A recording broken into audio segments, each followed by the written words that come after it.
Islam fixes a lot of the problems that men are currently facing. Islam fixes all of them.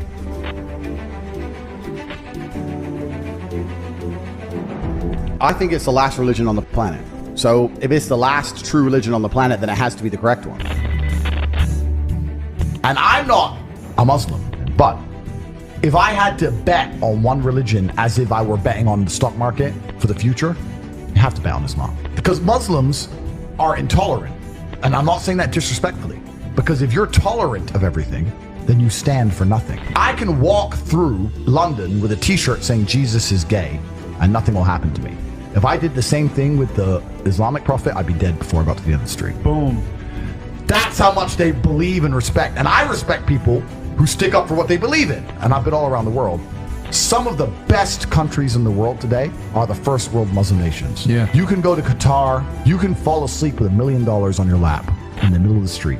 Nothing's gonna happen. Saudi Arabia as You well. can go to Saudi, nothing will happen to you. You can go to Dubai, UAE, nothing's They gonna leave happen their to you. cars parked with the keys inside. It's so safe. Women, everyone's married. Every woman obeys her husband. Every single woman has 4, 5, 6 kids. Big families. All the things we're talking about, all the problems we have here, right? They've got none of that. None of it. Because of Islam. Women have big families. Women are exceptionally happy to do so. Society is functioning. Their population is growing, because in most Western countries, the population is declining. So we have population problems in the West. They have none of the population problems. Society starts at the smallest possible group. You have families, and families make a street, and that street makes a village, and that village makes a town, that town makes a city, and that city makes a country. So if it's broken at the very fundamental level, if its family level is broken, then it's broken the whole way up. Yep. And that's what's happened in the West. And the first world Islamic countries have none of those problems. So if you're going to talk about a belief system that fixes issues, you need to go to Islam. Even though I wouldn't identify as a Muslim, I have absolute respect for the ideology, respect for the mentality, respect for the warrior aspect of it.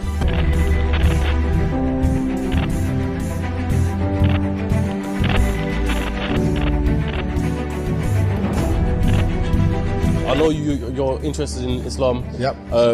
So you don't have to accept this, but this is a choice. I will accept it. English translation of the Quran. So if you wanna, Amazing. Thank you very much, bro. I appreciate that very, very much. Have that. I'm always out for knowledge, my friend. Thank you very, very much. My invitation to anybody is put your preconceived notions aside. Take what you may have heard about Islam, what you may have thought about it from your own faith tradition's point of view. Put all of that aside. Read the Quran neutrally and get an unbiased impression. I'm just going to read this for myself with no other influences as much as possible. At the end of the day, human beings are going to have some bias or the other, but as much as I can consciously be disconnected from bias and give it a shot and read it, I think that would be my invitation to anybody. And I would think it's really difficult to not walk away truly being moved by what you're being exposed to, truly being hit by what you're exposed to. I've yet to read the Quran, but it's certainly something I'm going to do. I'm going to read it without a preconceived notion, without a preconceived idea. And I think that's the best way to do things, because you're right, there's too much bias in the world.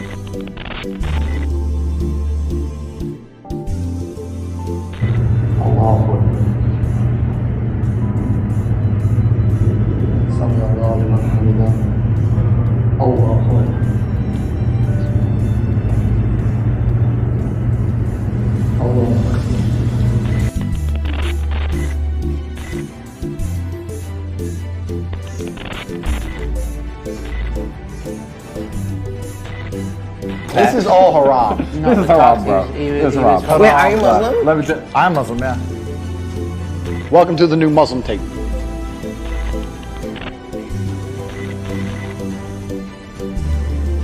I was born in a Christian country. I was raised as a Christian, and I've always been very respectful of Islam, and it's become more and more obvious to me and more pertinent that Islam is the last religion on the planet. I feel like there's no other religion. People say to me, why did you convert? I said, I don't really feel it as a conversion. It's almost like I knew God was real and now I've become religious. And also, Islam very closely reflects my personal beliefs. Through my personal life, I've learned that if you don't have standards and you're not a strong person who's prepared to defend his ideas, you will be crushed. God to me is something to be feared. God to me is someone that people are afraid to mock. God to me is someone that you have to go out of your way to prove something to. God to me has red lines. Like, God to me represents the Islamic faith. The Christian God, to me, I don't see God. To me, it was the only logical choice in the end. There was a time when I was atheistic. And the reason I am now so absolutely certain that God is real is because I've seen evil. I've seen shaitan. I've seen it. When you see enough evil, you realize that there must be an equal and opposite force. And there are people out there in the world today doing the work of the devil, genuine demons, who are trying to destroy the baseline morality that's inside of all of us. We're all born with some kind of morality, and they're trying to destroy it. And this is why perhaps I found God the way I did, because I understood all these things first, and then I saw the Quran, and it confirmed so many things for me, you know, like even the conversations I've been having so far, so many things have been confirmed, and it's amazing the knowledge that's inside of it, which is so applicable today. For an old book, right? You know, it's supposed to be old, but it seems so timeless. But it's truly amazing. I think when you have negative experiences, and I'm talking about truly negative experiences, I've had a few where you come close to losing your life, or you meet other people who come close to losing their lives. Nobody's an atheist at the end, my friend. Atheists stop being atheists quickly when the game gets real. So all of us innately understand in God. The most atheist man alive will pray if he really needs help. And also, if we're going to talk about happiness, we're here to be happy and we're here to enjoy ourselves. It's through God that you're happy and enjoy yourself. Yeah. It's not through that black hole of hedonism. It's not through endless and supercars and booze. And it's not those things. You can find any man who goes down that hole and tell me, are they happy? The answer is no. Who's the man who's happiest? The man who's praying. If you remove God from society completely, if you click your fingers and he's gone, if you completely remove religion from earth, you'll see the devil appear pretty quickly. You'll see mass breakdown of society, you'll see crime, you'll see rape, you'll see murder, you'll see theft, and then you'll understand that God is a real force. I just truly respect and understand that God is real, and I truly respect and understand that with my own eyes, what I've observed, the truest way to show respect to God is through Islam.